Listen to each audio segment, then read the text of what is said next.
I wrote a book. Don't get ahead of yourself, it's only the first draft. I've wanted to be an author since I could remember. As a little kid, I remember writing on, you know, like those really long, like yellow legal pads that you just like tear away the pages. I wrote my first novel as a, 7-year-old about a squirrel and a bird becoming best friends during the summer. And I wrote 8 pages, back and front of those yellow legal pads. And I was so proud of myself. I was like, look, full story on these 8 pages. I've officially finished my first draft in my new adult fantasy novel, and this has been a long time coming. I officially hit 100,000 words in this draft, and I am so proud. This video is essentially going to be me walking you through absolutely everything that I did / used to complete my first draft. We went from writing about birds and squirrels being best friends when I was 8 to writing my new fantasy novel, which is about witches, princes, and demons, and a whole bunch of other stuff. Number 1, your imagination. Okay, you're gonna need a starting point. You're gonna need an idea, whether it's a dream or maybe something else you read sparked an idea. Maybe you have a character name. One thing that I do is whenever I drive by street signs, I always think that the street signs could be a name. Like there's like one street sign in like a town over that's called Sugar Pine. I would love to either have like a town called Sugar Pine or like somebody's parent or like Mrs. Sugar Pine. I get ideas everywhere, and that's part of my problem is I have too many ideas. But once you have an idea, you're gonna have to start naming your characters. So the second thing I use is fantasynamegenerator.com. This place, goldmine for authors, creatives, if you need to name anything, and I mean anything, actual names, all of these fantasy character names, places, this is the place to go. I also use Pinterest for names. Like sometimes I'll just look up unique name lists and use Pinterest as well for names. Now we're going into number 3, Pinterest. I use Pinterest for character descriptions, setting descriptions, and even like a full-blown novel, like a mood board. What's the vibe of your novel? Put it in a Pinterest mood board and go back to it so that like every time you're about to start writing or if you need inspiration, go into that mood board so you can really get into the space of what you want to come across in your novel. Number 4, actually writing the book.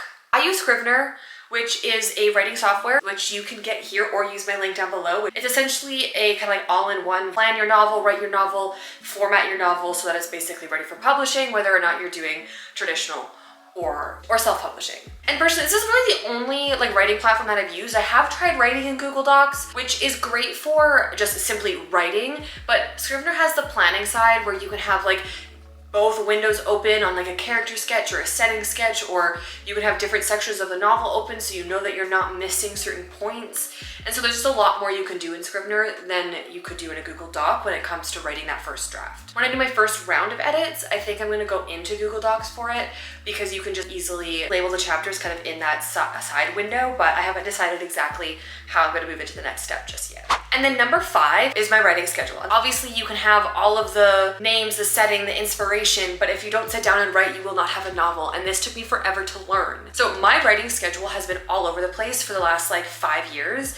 Also, the 4 years that I was in university, I didn't write anything. Creativeness was not a part of my university journey. And so finally, after like 2-3 years outside of university, I was able to get back into like, okay, I actually want to be a creative human being and express myself through all of the creative projects I have, writing being one of them. So I finally, over the years, I've done NaNoWriMo a handful of times, and I always do new projects though, or I try to like restart projects, and I've only won NaNoWriMo once, which was in 2018 in November, and every other time I've either done like partway through, halfway through, but I've never actually done the 50,000 words in 30 days, multiple times, just the one time. And what I found with participating in NaNoWriMo in November and then like April, July, and you continue to do that, is that I would get so drained. That writing schedule does not work for me. I want to cultivate a habit of writing every single day. But I would be like, well, I need to write 1,600 words every single day because that's what NaNoWriMo is. 1,600 words, 30 days, 50,000 words in total. And I would always get so drained doing that. And then either I would never write for like 3 months, then do NaNoWriMo, not write for 3 months, do NaNoWriMo. It was kind of this cycle of putting all my energy into a really short time frame and then avoiding my projects altogether. And so I realized that my writing schedule had to change or I would not be at this point at all. So in May, I opened up my draft and I just picked a scene and I was like, okay, we just need to write this draft out. I literally have May 7th, 5 a.m. saved in my scrivener file because that's when I just like woke up that morning and I was like, you're writing. And I think I wrote like 2,700 words just like in that sitting because I had like a vivid idea of exactly what I wanted to get across. And that was the start of this draft, like this final version of this draft. And from that day, I made myself write 200 words every single day for at least, I think I did it for about 45 days, I'll have to check. And then the next month I went 400 words a day. And then I did 600 words a day.